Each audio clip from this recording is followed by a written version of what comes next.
Hey everyone, it's Alora and welcome to my channel. Today I'm going to be doing something really exciting, and that is my March book haul. Now before we jump into it, there are two things that I'm also super psyched about. The first one is the fact that I reorganized my bookshelves to be rainbow order again, because once I moved them to the new place and they were just in order of genre, I absolutely couldn't stand it. I was just, it was driving me crazy. The second thing is that I want to introduce you to my cactus, my little succulent Polly. Everyone, this is Polly. Polly, meet everyone. Little teaser, as I'm sure you're aware from the title. This video also contains a giveaway, so stick around to the end to participate in that. Anyway, hauls make me unduly happy because I just absolutely adore watching them and they're fun to film. Plus, who doesn't like buying books? So this gives me a really good excuse to buy books because I have to show them off, right? Give the people what they want. So the first book that I'm going to haul today you've probably already seen because I did a review of this book, and that is Winter Song by S.J. Jones. Now this is a standalone, I believe, fantasy novel following this young girl named Liesel whose sister gets kidnapped by the Goblin King, and then Liesel has to follow the Goblin King into the underground in order to save her sister. This is very enchanting, the writing was very atmospheric, and I quite enjoyed it. It wasn't my favorite book of all time, but I'll talk about it more in my wrap-up, and if you want to hear all of my spoiler-free thoughts, please feel free to check out my review, which I'll link down in the description box below. Whew, that was a mouthful. The next book that I have to show you is extremely culturally relevant, and I would imagine that you've seen other booktubers hauling and talking about this book, and that is The Hate You Give by Angie Thomas. Now I haven't read it yet, but this is about a young girl, a young African-American girl named Star, who witnesses one of her friends, who was also black, be killed by a police officer without provocation. And so this is about the whole Black Lives Matter movement, which is, like I said, very relevant right now. So I'm looking forward to reading this and getting another cultural perspective. As you can see, I am Caucasian American, so it's difficult for me to understand everything that goes behind the Black Lives Matter movement. I've read a lot about it and I feel like I know quite a bit about it, but I just don't have that perspective. So this will be really good to actually see from a young black girl's perspective what is going on in especially the southern states right now. The next book that I bought is beautiful, and that is Odd and the Frost Giants, which is written by Neil Gaiman but illustrated by Chris Rydell.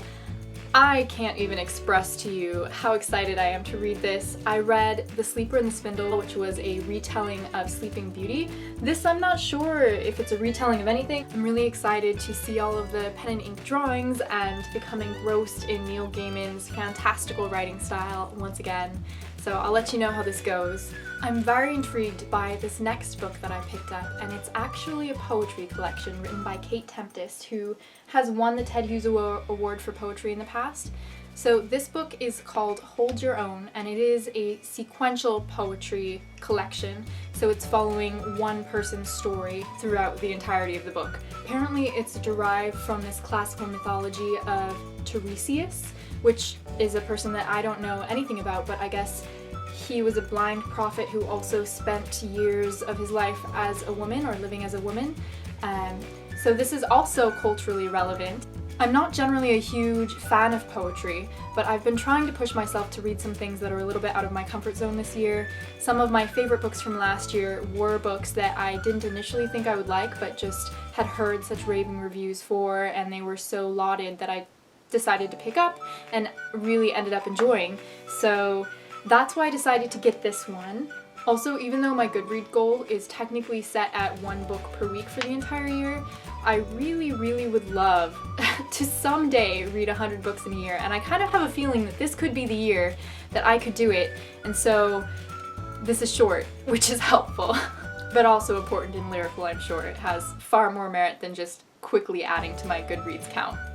The next book in this haul is actually a children's book, but it's not just any children's book because it won the 2017 Newbery Award, which is a very big deal, as I'm sure you're aware, and that book is The Girl Who Drank the Moon by Kelly Barnhill. Her other main book is The Witch's Boy, which I had seen when I was working in the bookstore that I used to work at, but I had never actually picked up because I don't generally read children's literature. However, I had heard really great things about it, and this just won the Newbery, and I jumped on the hype bandwagon and purchased it, so I'll let you know how that goes. I have read the synopsis, but I'm still a little unclear as to what exactly the storyline is.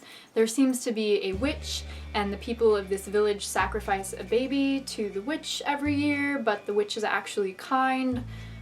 Something like that. I'm not entirely sure, but it looks to be a magical read, and apparently quite a wonderful piece of literature also. Side note, I think it's very important for adults to be reading children's literature because it's necessary for us to know what the next generation is consuming and what we are feeding them by way of knowledge, what ideas we're implanting in their heads, and what cultural norms we're instilling in them through the books that they're reading. Also, it can be really fun. Another book that I picked up in March was Unaccustomed Earth by Jhumpa Lahiri. She is a very well-known international author who writes short story collections. And I actually heard about this particular short story collection from Max over at Well Done Books, who has amazing recommendations, by the way. His channel is definitely not the mainstream booktube channels that deal mostly with YA lit. But he talks about some phenomenal books that are completely off of everyone else's radar, but he just finds these gems. And so I'm really looking forward to reading this because he gave it so much praise, and I definitely trust his opinion. Next up, we have some creative nonfiction, which is a little different. I've got Packing for Mars, The Curious Science of Life in the Void by Mary Roach. Mary Roach is the author of many, many books that deal with scientific topics in humorous ways, and I actually haven't read any of her work before. Though I had seen this book when I was working in the bookstore, I never decided to pick it up, but I was recently talking with my grandmother actually, and she was saying that she recently read this book and that she found it to be completely hilarious and very informative. And last year I read Elon Musk's biography, the official biography of basically the founder of SpaceX. He's also done Tesla Motors and he was a big part of PayPal, etc. But the point is that I was reading about basically traveling to Mars and how it may be possible in my lifetime that people make the trip to Mars and that we may end up setting up a colony, and it's all super, super interesting. It's just such a fascinating idea, and then this book apparently details all of the little things that you would have to be thinking about if you were one of the lucky passengers to make this fated trip to Mars. Right now, to the best of my knowledge, the thought process is that we could make it to Mars, but people couldn't make it back, so it would be a one-way trip. So I'm not about to sign up for that, but I'm definitely up for reading about it. Only a couple more to go. So this next one is called How to Live a Good Life, Soulful Stories, Surprising Science, and Practical Wisdom by Jonathan Fields. He has a wonderful YouTube channel and podcast where he interviews all sorts of phenomenal people about their tips for living a good life.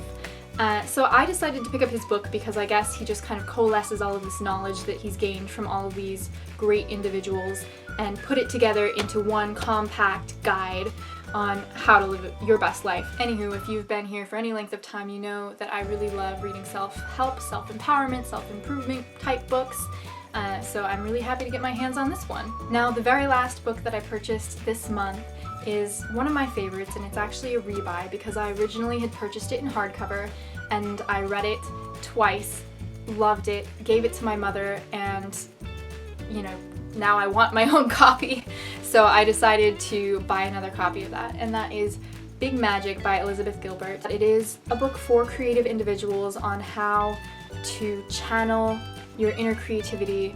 That was incredibly uncreative by saying creativity 4 times in one sentence. Wow. The little tagline is creative living beyond fear. And I just found this book incredibly helpful last year, about 1.5 years ago, when I decided to embark on the journey of actually writing the novel that I intended to write. And I did finish it within about 6 months. And her advice was so incredibly useful and pragmatic and inspirational and just helped keep me going on such a difficult process. So I would absolutely recommend this book to anyone who needs a little bit of a boost in their creative life. Also, look at that gorgeous cover. So now to the exciting part that everyone has been waiting for, and that is the giveaway portion of this video. I'm actually going to be giving away a copy of Big Magic to one of my subscribers, so you do have to be subscribed to this YouTube channel. This is an international giveaway because I know quite a few of my subscribers are not from the US. So yeah, feel free to enter. One entry per person. All you have to do is be subscribed to this channel and then leave a comment down below letting me know what creative project you're working on right now. And you can also have an additional entry if you follow my Instagram account, which is @Alora Smilez. It's very simple. Easy to remember, same thing as the YouTube channel. Okay, I'm gonna stop talking now. I hope you guys enjoyed this haul. I really love buying books and I love filming books, and now my only quandary is which one to read next, because I don't know, I'm so overwhelmed with all of the wonderful possibilities. Alright, so this was fun. We should do this again sometime. Feel free to subscribe if you want to see more videos from me and if you want to enter the giveaway. And yeah, until next time, stay happy, stay healthy. Bye guys!